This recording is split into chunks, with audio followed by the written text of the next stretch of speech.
Okey, Ustaz, kita bagi kepada soalan yang kedua. Okey. Boleh Ustaz terangkan kenapa kita sebagai Muslim ni perlu belajar, perlu tahu dan perlu menguasai teknologi pada hari ini? Pertama sekali ialah menuntut ilmu itu wajib. Menuntut ilmu itu wajib.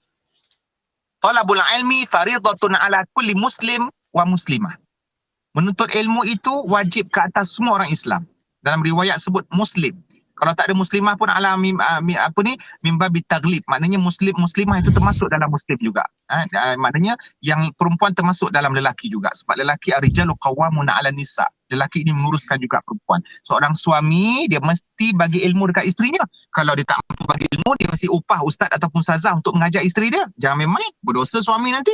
Maknanya kalau benda-benda yang penting isterinya tak tahu darah haid. Bang, ni apa ni darah haid merah ke sirat Bandung ke apa, dia tak dapat nak bezakan. Maknanya suami pun tak tahu. Abang tak tahu lah darah cicak kot. Tak, dia mesti bagi info kepada isteri. Kalau tak tahu, dia mesti bawa isterinya bayar upah untuk seorang ustazah ataupun ustaz. Kalau takut cemburu, ustazah lah. Kalau ustaz kenyik-kenyik mata, ustaz pun belum kahwin bujang. Jadi maknanya suami mesti uruskan tu.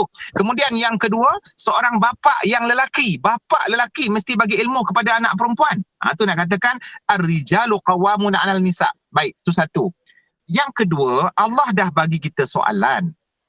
Qul hal yastawi alladhina ya'lamuna wal ladina la ya'lamun. Katakanlah, sama tak orang yang pandai dengan orang yang tak pandai? Orang berilmu dengan orang tak berilmu sama tak? Tak sama. Jadi kalau hang tahu tak sama, belajarlah. Dan ilmu dekat dunia ni bukan semestinya jadi ustaz ilmu tajwid ke ilmu hukum hakam. Bahkan Islam is the way of life. Zaman Nabi dulu bukan semua hafal hadis. Ada sahabat yang paling banyak hafal hadis, itu ranking 6. Iaitu Abu Hurairahnya dengan Aisyahnya dengan Omar Ibnu Omar. Dan ada juga yang profesional seperti Salman Al-Farisi. Dia seorang arkitek. Dia yang mencadangkan supaya bina parit ataupun benteng ketika perang parit ataupun perang Ahzab. Kemudian ada yang business minded, Saidina Osman. Ada yang kaya jutawan seperti Abdul Rahman bin Auf, CEO bank. Kemudian ada yang lahir-lahir memang anak jutawan, bilioner, iaitu Abdullah bin Mas'ud. Jadi sahabat Nabi sendiri pun menguasai pelbagai bidang daripada pelbagai bangsa diorang ni. Ada yang pakai itu, ada yang pakai ini, ada yang pakar dalam strategi peperangan, architecture, engineering dan seumpamanya.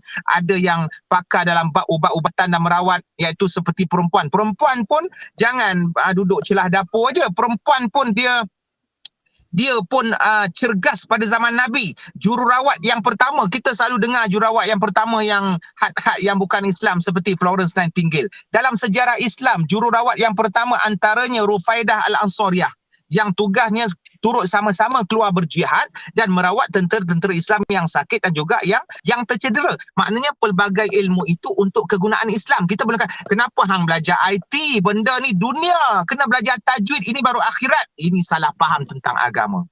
Agama menguruskan kehidupan. Kita hidup dalam dunia ni untuk Islam, bukan saja kita duduk 24 jam dalam masjid. Bahkan kita dalam masjid setengah jam saja sehari. Yang lain semua kita berada dekat dalam lapangan kemanusiaan. Nah, sekarang ni orang nak beli barang susah, tak boleh keluar rumah. Orang boleh ada Cik Den, Shopee dengan Lazada kan, dengan apa lagi Cik Den yang benda-benda yang berkenaan dengan online. So kalau tak ada benda-benda ni, musim-musim COVID ni, payah. Jadi terima kasihlah kepada bidang-bidang IT kerana telah mencipta Shopee dengan online. Bolehlah Cik Man beli macam-macam resepi secara online, tak payah kita duk keluar rumah takut COVID datang, corona mai datang apa semua kan. Jadi ini semua untuk memudahkan agama. Bahkan menjadi fardu kifayah kepada orang yang belajar urusan dunia untuk menguruskan bidang dia supaya nanti orang lain rasa senang. Itu jihad. Jihad ni bukan pergi dekat medan perang sahaja. Jihad dalam bidang ilmu, dalam bidang pendidikan, dalam bidang keduniaan. Siapa yang pakar keuangan, dia mesti masuk dalam bank yang ada riba untuk menghapuskan riba. Siapa yang pakar dalam ekonomi, dia mesti masuk dalam ekonomi supaya untuk mengelakkan judi, penipuan, skamer. Sekarang ni punya banyak Cik Din, skamer-skamer dan penipuan-penipuan dalam jual beli online. Siapa yang pakar, dia mesti kaji tentang forex, dia mesti kaji tentang bitcoin, dia mesti kaji tentang pelbagai jenama bisnes-bisnes yang ada dalam internet ini ataupun dalam media sosial. Maka bila soalan tanya kenapa perlunya kita belajar teknologi, untuk menguruskan dan memberikan sumbangan kepada manusia dan itu dapat pahala. Cik Man bagi contoh lah. Ada makcik, dia nak pergi masjid ataupun pakcik nak pergi masjid tapi tak larat jalan kaki.